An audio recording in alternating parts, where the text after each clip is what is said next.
Hi, I am Jenny Lyons with Dove Studio.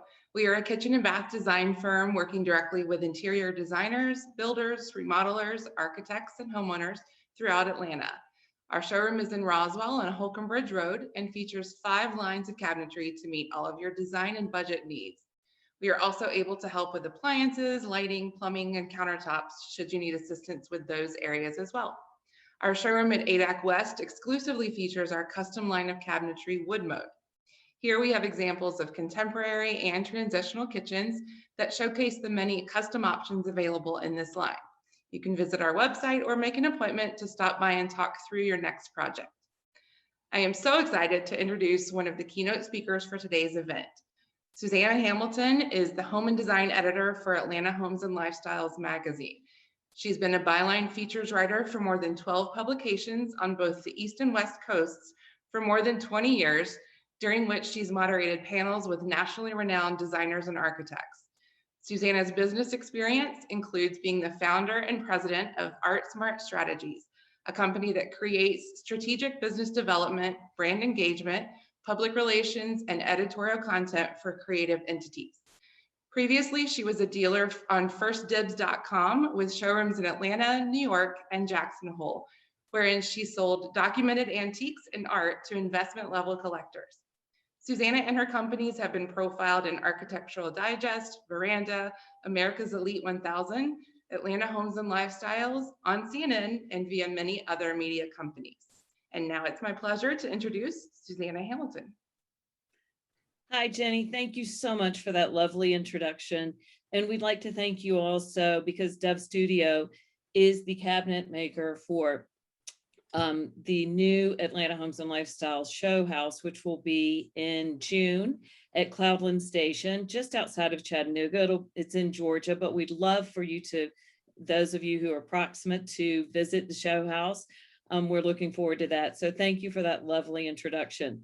We'd also like to thank ADAC for having us here today. We're very excited. So on behalf of Atlanta Homes and Lifestyles, we are thrilled to be here today with Andrew Cogar, the president of Historical Concepts.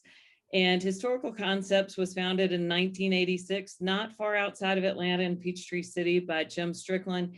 And the firm has grown tremendously with projects all over the country, all over the world, Patagonia, Iceland, India, the Bahamas, as well as all across the United States. We're here today to talk about the new book by Andrew Cogar and his partners called Visions of Home, and it is an extraordinary publication that I hope you'll have the opportunity, you'll buy and look through. Andrew, welcome and thank you for being here with us today to discuss some of these incredible projects. First of all, I'd like to ask you a question which has to do with this book. This is your firm, and Jim mentions it and you've continued it, which is to say, this is a book about storytelling about each house. How did you go about writing a book about storytelling? Well, you know, it really had to start with researching and kind of understanding our story. And it really, the way that it all worked out timing wise between when we decided as an office that we wanted to publish our second book and Jim kind of handing the reins to me as president, I really had to kind of look inward and say, what does that mean? And really understand how we're operating in a firm. You know, for so long, I was with my studio team and really focused on the work that we were doing and peripherally aware of all the other great work the other studios were doing, but really did a thorough interview process, understood the values of each of the team members, each of the studios, kind of what drove them, what they're passionate about. And, true to Jim's legacy, it was a remarkable level of consistency and firm culture. Even though we're working in all these different regions, how we did the work, what was important about the work, how we treated the land, how we worked with our clients, and the stories that we coaxed out of them and wove with them and with the interior designers, that was really consistent. So for me, it was exciting because what you look at is potentially a very wide array of work does have a lot of common consistencies, and that was the story I wanted to tell. I'm not sure how, out of 40 years, and even with the projects recently, how you drilled it down to these projects. but there are extraordinarily beautiful homes and images and locations. And to your point, it's all over the country. And the style, the aesthetics, the landscapes, the diversity with which you've worked is really amazing. And with that in mind, let's start with the first project, which is in a place near and dear to my heart, the Carolina Lowcountry. And this one is particularly interesting because this is a newly constructed home that Historical Concepts designed on 1,800 acres. But there has been a dwelling on this home. There have actually been 3 dwellings since the late 17th century. And so you had to approach this project with an enormous amount of sensitivity to the past, while concurrently looking forward to today's lifestyle and what these new owners wanted to do with this land. Can you talk to us a little bit about that process? Yeah, certainly. I think that, my partner, Terry Pilot, who was working closely with the clients on this project, I think the first thing that they wanted to understand was how to protect and conserve the land. I think it's really as much a story about land conservation as it is about design. And then the other part is that to really understand the full history of the land, which was beyond just the era of the Civil War and history as a plantation, but also kind of a complete history of the land. There was a house there that had been burned down 3 different times through 3 different generations, from colonial days, the Coosa Indian tribe, to the Revolutionary War, and to the Civil War.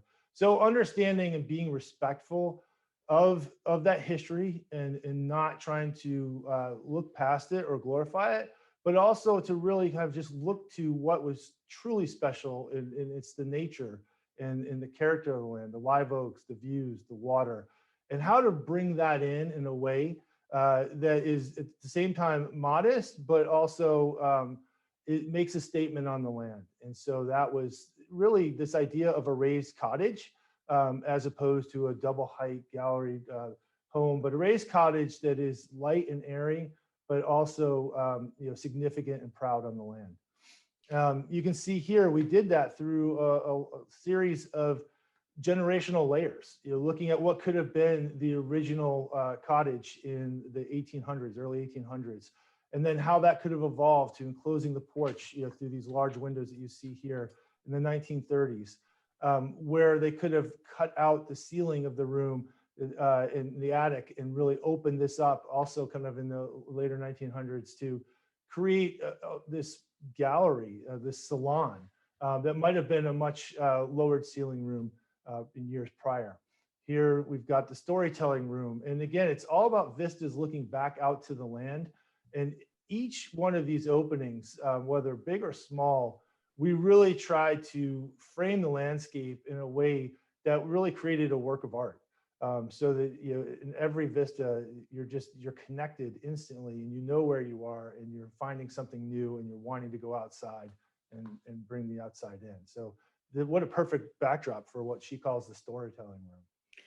It is a perfect backdrop, but I think it's also just an exquisitely executed home, in that you have married Greek Revival architecture with the Carolina Lowcountry, which is not an easy thing to do.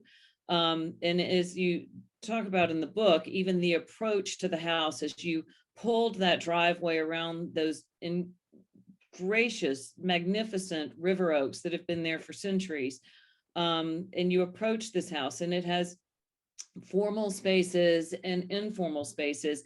And even that natural history museum, the gallery, that reminds me so much of my very favorite house in America, Thomas Jefferson's Monticello, in the entrance to Monticello, where the fascination with the natural world is melded with beautiful classical architecture.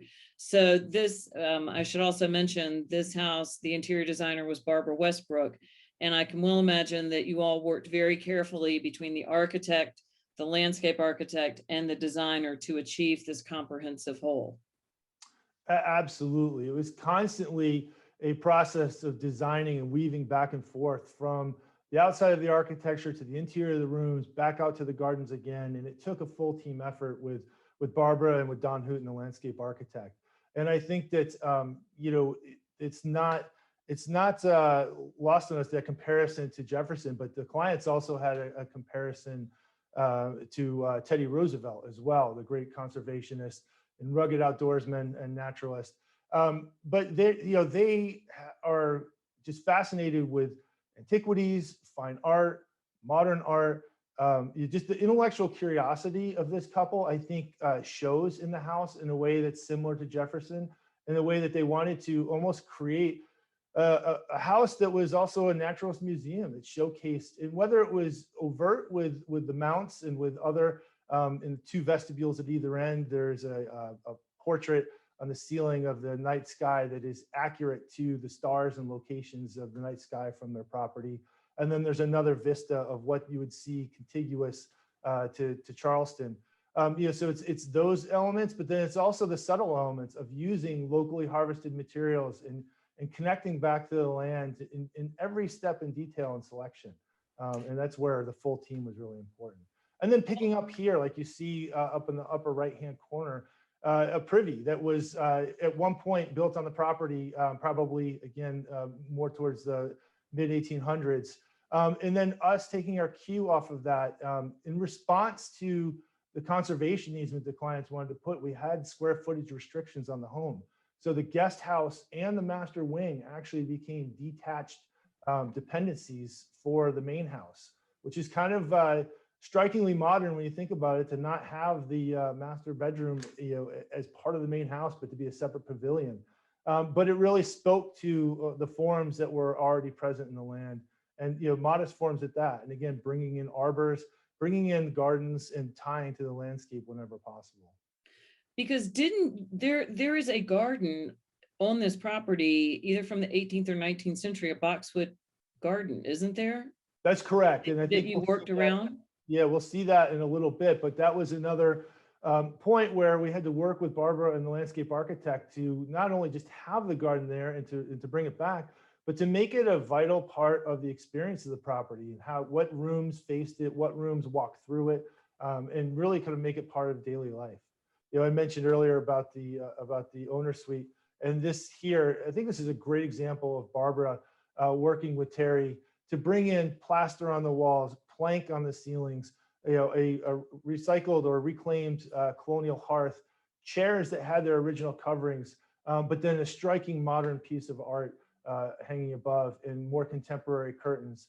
I think it's this sense of texture and color palette that allows all those things to weave together seamlessly. And it's something that makes it timeless, but also timely. So you don't, it's not a period set piece. I think you feel the spirit of all the years in the house, but we didn't want to lock it into one period of time. We wanted it to kind of express a continuum. Same thing with the master bathroom. You see here, I mean, we really made it feel like a glass enclosed arbor, and to the point where there's an outdoor shower right outside of those doors as well. And one of the few outdoor showers, frankly, that we've designed and built that gets used. It's fantastic, And I think a testament to the clients that they really are connected to the land. That is a beautiful bathroom, but is this the garden? This is the garden that you're talking about, and you can see Right. with the ancient walls and the live oaks draping across it. To make sure that we had the screen porch, the pathway to the left that connects to the master bedroom. All of those moments, daily moments, they're experiencing and appreciating that garden, not just when they're in the garden tending the plants.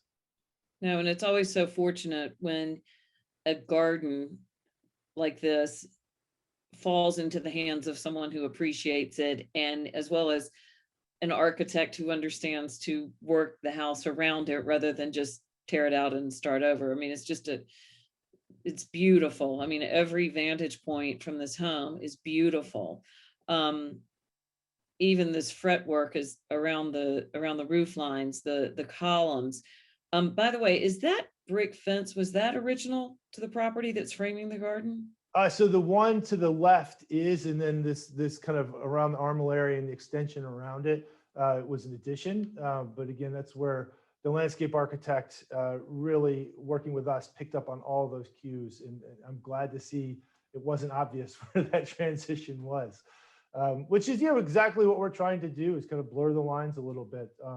But again, even taking the really resolute and stout Greek Revival columns in the fenestration here, but then kind of doing the opposite and just making the windows almost disappear with these steel case windows and doors. Not something that would have happened in the 1840s, but much later, but not apologizing for it. I think the spirit of the times are speaking to one another in a way that I think advances the home. So again, this idea of trying to balance where it feels familiar, but we're not beholden to the past. We're being respectful of it, but we're advancing it for current living. Well, and I think to this one, this house embodies so much. When you look at this last photograph and you see the light coming through, and that is such an important part of architecture today. And yet when you look at the house as a whole and how it has been integrated into the landscape, you've very much honored the history of the land, the history of the previous residents and the future families who will inhabit this. It's just a beautiful, beautiful home. Thank you. And I have to say that we were really fortunate to have clients that put equal measure and care and frankly, investment, not only into their own personal home and their own additions to the property for their own lifestyle, but into the historical parts of the property that were there, making sure that those would be preserved for the future, making sure that the land was going to be better than when they found it. That takes a special client, and it's really a privilege to work with them. It is. I'm so happy for you. I have to tell you, when I was reading your book, I was very much caught off guard by this next project, because I did not know that Historical Concepts had ever done a restoration and a renovation, or that you would accept one. And what was it about this project that would make an esteemed firm like Historical Concepts take on a renovation or restoration project? Well, thank you for saying that. But I'm not sure that we have such a high bar in terms of the criteria that way. I think what we really look for in the projects that we work on are passionate clients that understand and have a respect for history, but also have kind of an honesty in terms of their lifestyle and the process that they want to be a part of. So for this client, it was really much just understanding the history of the house and how it unfolded. You can see in the upper right-hand corner, it's not looking very graceful there. It's really kind of perched up and gangly way on the front yard. It was a 1800s, 1840s farmhouse that had been added onto badly with some really out of scale Italianate cornice details, a double-story bay window, and then it kind of just devolved into kind of that shed roof and witch's hat on the far left. And so we really wanted to understand kind of the spirit of it. And in the exercises, we did drawings that explored Italianate, so we didn't reject one for the other, but we helped the clients understand kind of what the possibilities were by maybe curating and editing in a way that the house could have evolved maybe a little bit more graciously over time. And so they picked the 1840s farmhouse after the schemes that we went through, and just doing even things that aren't architecturally driven by raising the land so that the front porch is only 2 steps down instead of 10, and being able to get rid of the front railing and really connecting to the front yard.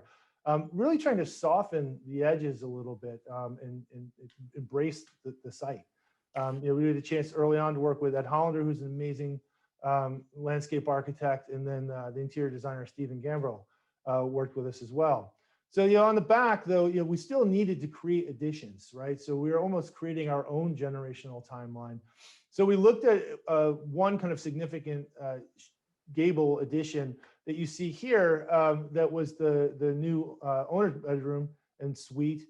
But we also had a large living room that's kind of the full bottom. And we made that feel like a porch that had been closed over time.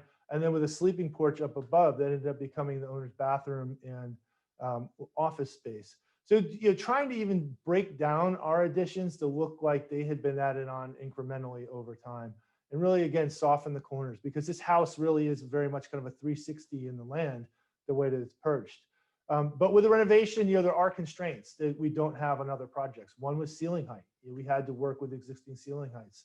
So here we created some steps down from the front of the house, kind of to the back of the lawn, and put this living room almost at grade, and then did floor to ceiling glass windows that really made the room feel like a pavilion. So where we didn't necessarily have the loft or airiness in the ceiling heights, we made up for it kind of laterally around the room. And then we did embracing the structural beams to create a rhythm in the ceiling that tried to add even more height. But it is interesting that you raised the land on the front of the house and then lowered the land on the back of the house to really give some equilibrium to this house and make these spaces far more livable and open. And all of these rooms, or most of these rooms, changed from their original use, because it was an 1840s farmhouse. Then for a while it was a schoolhouse. And well, actually, a part of the house, the original schoolhouse got moved and attached to the house. We believe in the late 1800s, early 1900s. So they were employing this idea of generational massing way before us, and just taking and salvaging pieces as they went. This kitchen was actually the living room, and so this was the connection between that schoolhouse that we'll see in a minute. But we couldn't get away with that trick everywhere of lowering it to grade. So here we just eliminated the structural beams, did a plaster ceiling, and put as much glass as we could at the back of the kitchen. This was important because all of those windows behind the sink actually slide away and pocket away and become a counter into the screen porch that you'll see here in a second. But we also had a fireplace that we decided not to get rid of and just to celebrate, and matched it with a hearth at the other end. But here you can see those windows open as it's looking to the screen porch. So anywhere where we felt like we had some constraint that we tried to deal with, we looked for ways to opening it up and taking your eye, carrying it beyond. Light was a big important factor of that. Here we actually put a skylight into the screen porch so it would wash light on the windows in the kitchen. You can see to some dramatic effect. So the kitchen didn't feel like a dark, closed off space, but the client still had that lifestyle flow. They don't have the humidity in the Hamptons that we do in the Southeast. So being able to live year round with those windows open in the summer and fall and the shoulder seasons is really spectacular. And we wanted to make sure we were taking advantage of that. But that kitchen connects here, and you can see on the left, almost through a little pocket, there's a pocket bar between those two spaces. But this is the old schoolhouse. It was 2 stories, and we cut out the second floor. But in doing so, we got rid of also some bad 80s renovations that were some gangly dormer windows and some other things. And intuitively, we said, what would this house have looked like after doing the research and kind of looking? And we created the window scheme, created the exterior scheme. And then as we started taking down the interior drywall that had been added again in the 80s, we saw the heavy timber structure, and the windows were there that we wanted to put back. So, I mean, it was really kind of reassuring and gratifying to know that not just figuratively, but literally, we were restoring the spirit of the house. So here on the left side, you can see that wing. That was the schoolhouse that was added too. So those small clerestory windows that you see kind of on that top band, and the larger gang windows below. And then there's the screen porch and the master wing and beyond. And you can see that bad, in the black and white photo, that bad 80s dormer and kind of the somewhat inappropriate detailed French doors in a 1980s porch. So just kind of getting back to the core, allowing us to get rid of a lot of the awkward raised porches and just nestle to the ground. And that was a similar ethos that we carried over to the pool house. You can see in the top left, the existing carriage structures that were there, literally a garage and a bike shed that we converted into an office and a pool house. And then just leaning into that continuum idea and going to a 20s and 30s style pool pavilion enclosure. We didn't want another building, a 5th building, it starts to get too much. So we looked for something that was lighter and airier, and that was in conjunction with the landscape crew and really them bringing a lot to the table. So we have kind of this raised plinth that then looks back towards the main house, and you see above that green and white awning, that's actually the office off of the owner's suite. so they can look back and stay connected in the pool. I mean, a lot of people work during the week. Remote working in the Hamptons has been a thing for a long time before the current pandemic. So we wanted to kind of lean into that.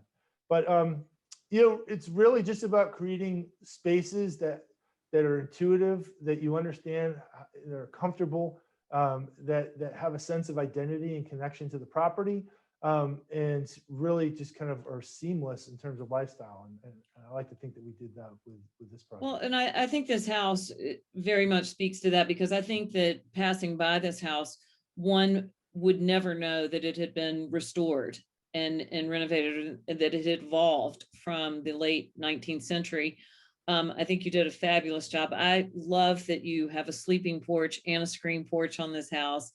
And the other thing that I really love about this is I think a lot of people would have gone in today and blown this out and had huge rooms and huge spaces. And instead you really honored the past and the history and the architecture of Bridgehampton and Long Island. And you kept this appropriate to not only the period and the place, but just the original dwelling. And it's really a very beautiful house that just sits so perfectly on its original land. Thank you. Well, I would say you kind of circle back to the question you asked at the top of this project. The process is remarkably similar to a new design, except that instead of creating that plausible narrative of how a house could have evolved over time and doing our regional research and in architectural studies, here it was on a very micro scale. We had to go in and unpack how the house actually evolved, and then look at ways we could curate that narrative and then kind of tweak it a little bit and set it on a different path. So it was similar, but at the same time, a lot of fun in the micro level of detail that we were able to get into in the local history. When I mean local, I mean this lot and then 3 lots down the street where the schoolhouse came from. That was a special treat. So for us, it's about honoring those moments. Well, it's perfect. Absolutely perfect. Thank Now, you. this next project is one of the most fantastic stories I've ever heard, with just this incredible imagination. When the owner and designer, Brian Graybill, came to you with this story that he and his husband had dreamed up. They wanted to build a new house, but one that looked like it had evolved from the colonial period through a woman who created an inn, who then went on a grand tour of Europe in the early 20th century and came back and added on rooms that incorporated different periods, from arts and crafts to Viennese, early 20th century. And then it became a hotel. Tell us about this client. Was this the easiest project you've ever had because you just let your imagination run wild? Or was this one of the most challenging to incorporate this story into a dwelling? I would say it was probably, it was very rewarding, but it was definitely one of the most challenging. I mean, to have a client come to you, and we speak in narratives. That's how we help communicate architectural goals and ideals and visions to our clients. But to have a client bring a fully formed essay with a subplots and backgrounds on each character involved, it was intimidating. It's like a showrunner for a PBS miniseries, but it also brought such life to where this house could go, what it wanted to be, that really emboldened us to take chances. I will say that at the beginning, it was a bit of a struggle. My partner, Elizabeth Dillon, and I kind of understood the big picture narrative of what he wanted, but it was really hard to not create a house that felt like a Mr. Potato Head, because he was taking all these narratives to such extremes. And at some point in the process, Brian Graybill, the interior designer, and his husband, Dan, took us to London and to a lot of the inspiration of places that were important to them in the Mayfair district, a lot of these hotels. And we really just kind of dove in deep to the hospitality aspect of it. And it was really kind of that, and the interior designer actually had a background in hospitality from Cornell. So, I mean, there was a lot of good programming and thought that he put into it for his guests and for himself on how the house was going to be used. And when we let that be the driver of authenticity, things started to calm down and it just started to organically fall in place. You know, we had this palette that we kept looking back to, but the fact that we could go to, 1700s colonial farmhouse or 1930s Viennese Secession, it's still a big range to choose from. So, it really became about a series of rooms and then stepping back and designing a narrative of how those rooms could go together without being jarring.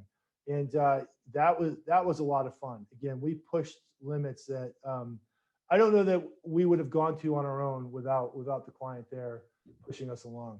But the great thing I will say is that the climate and the light in Vienna and London and the Hamptons is actually remarkably similar in terms of it gets very light very early in the summer and very dark in the winter. And so coaxing the light at every angle on the interiors, whether it's a chamfer or a fillet or the other way, playing down the light with shadow lines, that's baked into the aesthetic, especially the British architecture. And that's what we tried to play with this house. Well, my husband is British, but I'm not sure. Brian might be more British than my husband, because when you create a home, as you enter into this ingle nook with a place to put your wellies and hang your barber, and then you transit through to this Viennese bar and to this this kitchen. To me, I have to say, it is somewhat reminiscent of the Cotswolds. It's also a little bit French. So there are numerous styles and aesthetics, but it flows. And this is a house that, as you noted, is built for entertaining with multiple guest rooms. And I think, was it hard to design a house that, or was it different to design a house with so many guest rooms and accommodations for guests? I mean, this had not only a unique storyline, but also many more spaces for entertaining than probably homes that you usually create. It did. It had a lot more of those spaces, but again, because Brian was so clear on the programming, I mean, we knew exactly where the cheese boards were going, where the cheese knives were going. Like, he told the story as in, oh my God, I forgot I invited these people over. I'm not sure I want them to come over, but they're going to be here in 30 minutes. How do I pull it all together? And then what he would literally, the steps he would take in the kitchen, the steps that he would take at the bar, the steps that he would take out at the pool house. And because he could think through not only in a narrative of a house from an aesthetic standpoint and an evolution of time, but because he could think of a narrative of hosting and for guests, how they were going to live, nothing felt redundant. And that was really refreshing to have all these spaces, but not have it feel like a hotel in terms of a rubber stamp on commodity. Each bedroom is bespoke. I mean, it feels like a boutique hotel. And, and that was the other thing that really calmed us down as we started to lay out. We then, after going to London, kind of coming back to East Hampton again, and just doing walking tours and realizing how many farmhouses and later Victorian houses have been converted to hotels and bed and breakfasts in that neighborhood, and how those are added onto over time. We weren't actually forcing a narrative or an architectural type on the Hamptons. In fact, we were coaxing it forward. So that really helped us, lean in again to the differentiator that this particular dowager, went to Europe and brought a lot of those sensibilities back when she did the refresh on the inside. So it was actually a tradition that was there that we hadn't really discovered and really uncovered again. Well, there's some interesting moments in this house that, for example, the library, where a guest might want to go and have a little respite or pull a book down or have a quiet moment. So you created this a library, multiple bathrooms. There were just a lot of considerations that I suppose one who had not been in the hospitality industry might or might not think of. I think that it's seeing how a party unfolds, seeing, I mean, yes, you have different groups, sizes that you host and entertain, that affects one thing. But even at a party with 30 or 40 people, not everyone's doing the same thing at the same time. And I know everyone knows that, but being able to scale and design a room and a space in the house that says, okay, well, 20 of those 40 will be here. 2 people will be here in the gossip pit in the corner here. 4 will be over here around the fire. And like really understanding how that breaks down and designing and scaling spaces and creating details and intimacy at those moments, and creating a real sense of awareness and place of where you are in the house at any time. That was what we were all about. I mean, even here, you're looking at the office that has this mahogany screen wall door with the upper transom so you can let air out. But when Dan's in the office and Brian's entertaining and having people over for tea, he can close the door and kind of have the parlor as the buffer, which is the parlor you see here. But yet at the same time, when there's a big party and Dan's not in the office, he can secure it and close it down. But then the parlor becomes an overflow area for guests where you can have some people watching TV or just a small group of 4 or 6. So it's really, it's a level of service and intuitiveness on people's needs that I hadn't really paid as much attention to, because a lot of our clients, we do a good job of that, but we didn't take it to this level. The house is completely intuitive. So he can have 20 people over and it's effortless because no one has to bother him about where's the towel, where's the dish, what do I do here? It's all these found moments of respite. They know where they can work on their computer. They know where they can get their own coffee. They know where they can use the bathroom, where to get a bathing suit. I mean, it's all intuitive. And that to me is the height of graciousness and the height of being a good host. So, that's the hospitality that I think carried over into the house and was the spirit of the aesthetic. So what I hear you saying is that they actually do use this house. They entertain frequently, ongoing. Even when they're not there, they're very generous. And that was part of it too. When they're not there, how can they still entertain or let people have aspects of the house without completely opening up the house? And so, that's found moments like this. This is the library you mentioned. It's at the top of the stairs. We turned what could have just been a normal stair landing and we turned into a moment of respite and a separation between the 2 bedrooms that are kind of up at the top of the stairs and the 2 bedrooms at the bottom landing. In truth, that was disguised the tall ceiling height change at the Grand Salon, but we did it in a way that felt bespoke. And that was another lesson that we learned from a lot of the hotels in London, creating those constraints that you don't normally have in a new house, but seeing how those constraints were addressed in precedent before us and then reintroducing that here. The slope ceiling and creating that kind of tucked in vanity and mirror, creating a pocket bunk room, complete with hooks, shelf, sink, everything you need in that little room, to a more gracious guest room with a full soaking tub. So, I mean, you name it, it's in this house, and someone can find everything. And he actually assigns rooms based on personality and use. I mean, he goes that level of, I know this person's going to like this room, and gives that assignment and that key. It's so funny because we are so much more accepting and tolerant of the quirks of architecture and small spaces in historic homes, whether they're in New England or most frequently abroad. And so it's very interesting to see a newly constructed home integrate these, because most people that build new homes do tend to want everything perfect and to appear as open and perfect as possible, whereas this one actually embraces the evolution of time and embraces the quirkiness of period architecture and historic homes. So this is a fascinating project that merits review again and again and again. Every time I look at this one, I discover something else. Well, thank you. To our audience, we are taking questions. However, we're going to take just a moment for Andrew Cogar to speak to us about the founder of Historical Concepts, Jim Strickland, who is renowned in the architecture world and just a lovely, wonderful person who has had such an impact on the design business nationally and internationally. Well, Suzanne, I appreciate you letting me take a moment to recognize Jim. you mentioned at the beginning, kind of the telling the story of how we tell stories. Well, Jim is the original author in so many ways, and the way that he set up the firm with an idea and a mind towards succession and a shared design principle has been fantastic. And I really feel fortunate to be able to kind of follow in his footsteps.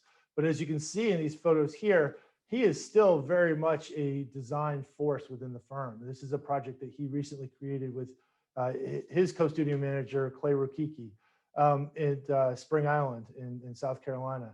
And just to show, even our work in the Lowcountry continues to evolve, continues to adapt. We have that same level of narrative, that same eye for detail, the same integration with interiors and landscape.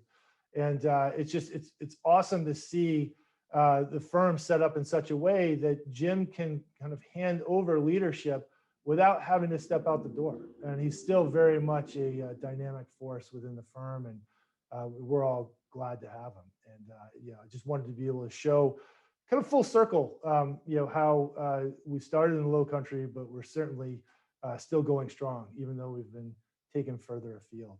And the principles of light, air, detail, texture, all of those things that Jim has instilled in us, he continues to push himself.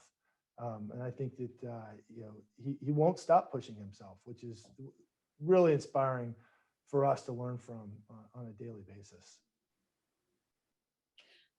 Well, congratulations to you as the president of Historical Concepts, and it speaks volumes about you and Jim entrusting the future of the firm to you and your leadership as this moves forward.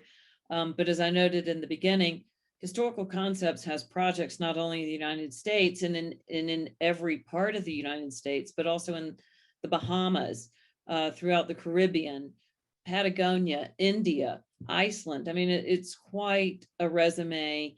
And through all of that, you have embraced different design aesthetics, different periods, different genres, but always with a classical historical approach to them. And you've been able to integrate these homes into the land, into the geography, into the whatever region and climate in which they exist, and accommodate these owners for a 21st century lifestyle and for generations beyond, but always deeply rooted with the founding principles. So congratulations to all of you. Thank you. And I think that what the discovery of writing the book for us was really great in that, wherever we're working or whatever project we're working on, really kind of three fundamental things came forward. One was understanding the client's needs and programs and creating a narrative that helps them tell their story. The other one was really understanding not just regional precedent, but local vernacular, local craft, local trades, and how that can inform and enrich a project, whether it's new construction or a renovation. And then also ways to be inventive within the continuum and within those traditions, and not having to create period set pieces, but create pieces that are respectful of time, build on time, but leave our own moment in time as well. And with those continuous threads, we look forward to growing and expanding, hopefully ever more. But those are really the themes that we hope to convey in the book. And I really appreciate you and Atlanta Homes and Lifestyles and Design ADAC for allowing us to present this. So thank you. Well, we are thrilled to have you, and you've given such incredible information. I mean, this is a lot of information to impart. The book has more, and I would tell anybody watching this that the book, Andrew wrote this book with his business partners. It is an incredible read. And it is a book that you can actually read, and each story, or rather each house tells a story, and it's beautifully written, beautifully photographed, and it takes you on a journey throughout each one, and each one is a succinct chapter. So I would strongly encourage you, this is a book you'll love to have in your library, and I'm sorry we can't be there in person to share it with you, but thank you for being with us today. We are taking questions. So at this point, I will be taking questions for Andrew if anyone would like to send in questions? Let's see, I have to put my glasses on to see. Oh, first I do need to tell you to order your signed copy of Visions of Home from Rizzoli Bookstore, New York. You can click on the link that's in your chat scroll. So you can click on that and they will send it to you. So do we have any questions? That was a very fast but thorough tour of from the Lowcountry to Long Island in 3 very distinct homes. So let me see. I am not pulling up any questions right now, Andrew. I So I don't see think under anything. the Q&A, do you want me to answer some of these questions that I see here, or? Oh, here they are. Sorry, thanks. I'm in the wrong. I was in the chat room. Okay. Okay. It was interesting to see a renovation versus the new houses. How does your process differ with the renovation in terms of creating the narrative?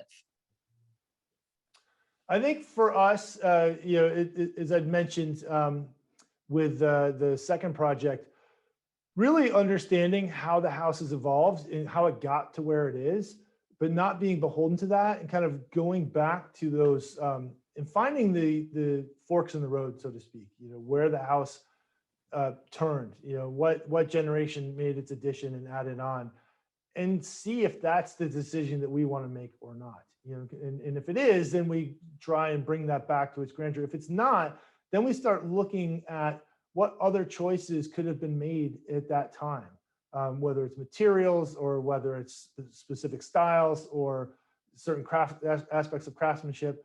And then we kind of follow that thread. And then we also look at just like there were some bold insertions in the 80s and the 20s, you name it, also not being able to shy away from that if it was really important for the program and really important for the project.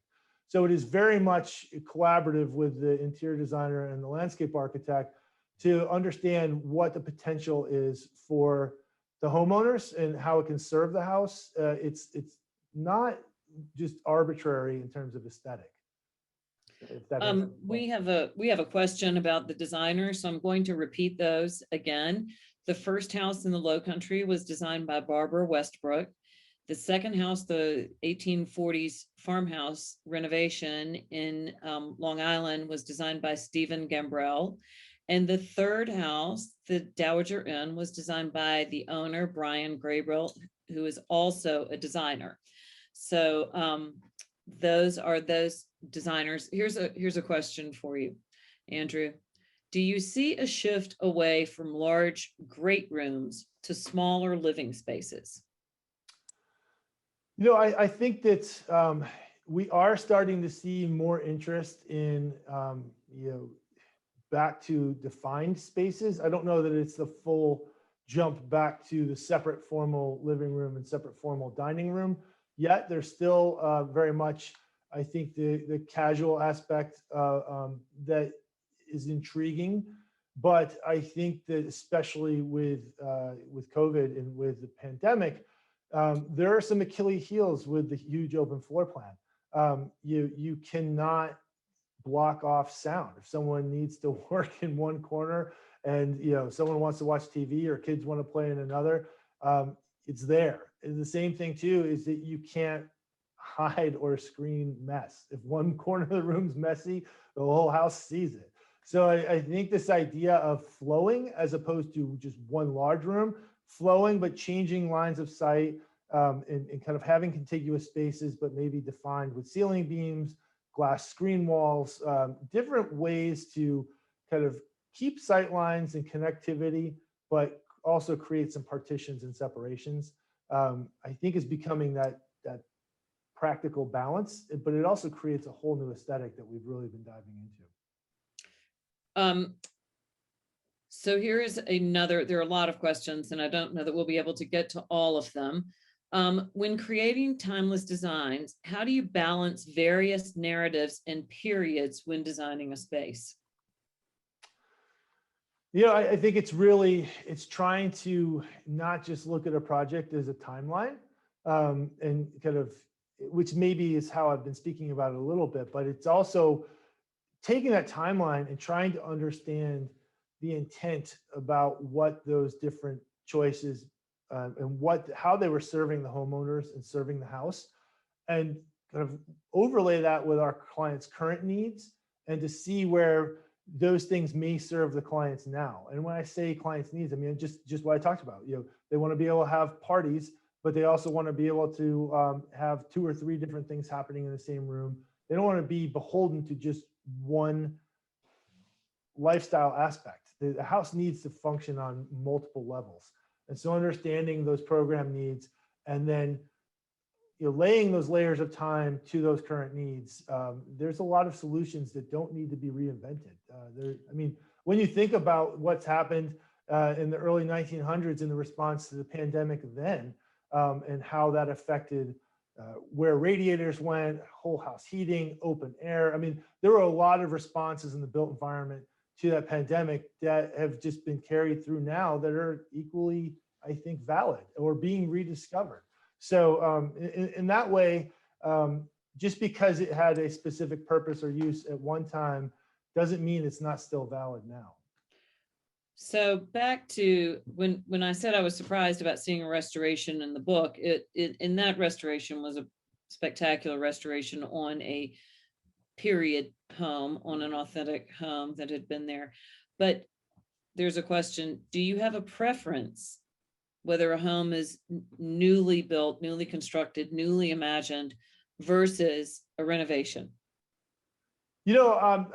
And I think I can speak for all my partners. The answer is no. I think that we really enjoy both challenges. There are similarities in our design process that I think make us well suited for both project types, but there are nuances in how we go about our decision making, what kind of research we do, and how we present it to the client that are intriguing with both project types.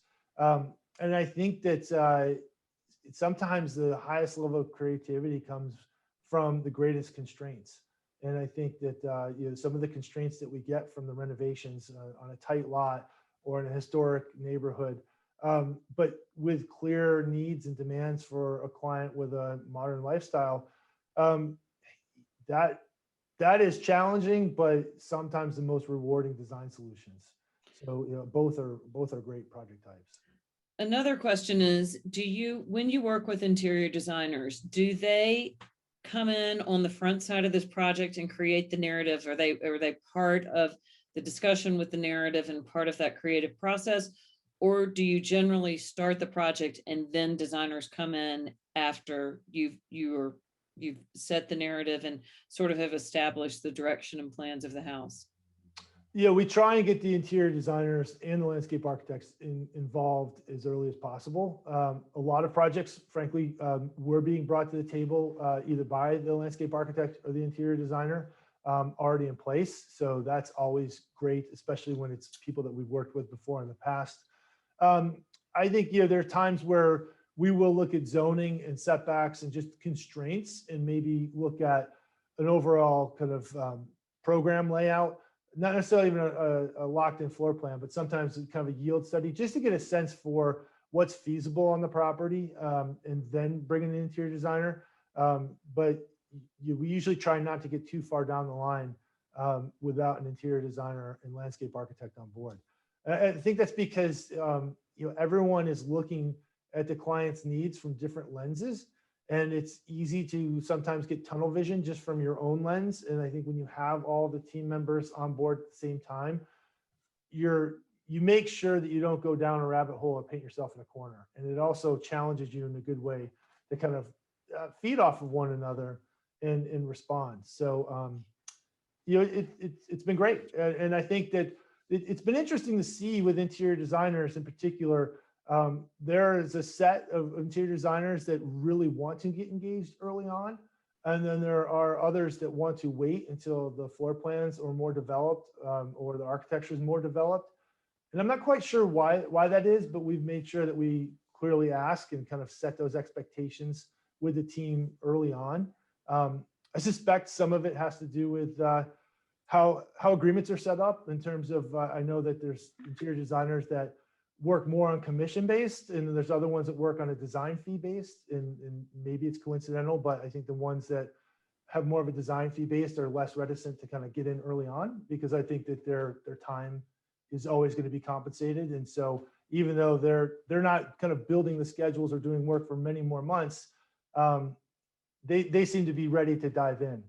I don't know why that is, but I think anytime that we can get the designers on board early, we love it. We have time for two questions, and several people have asked the same question. So I'm going to roll this into one question.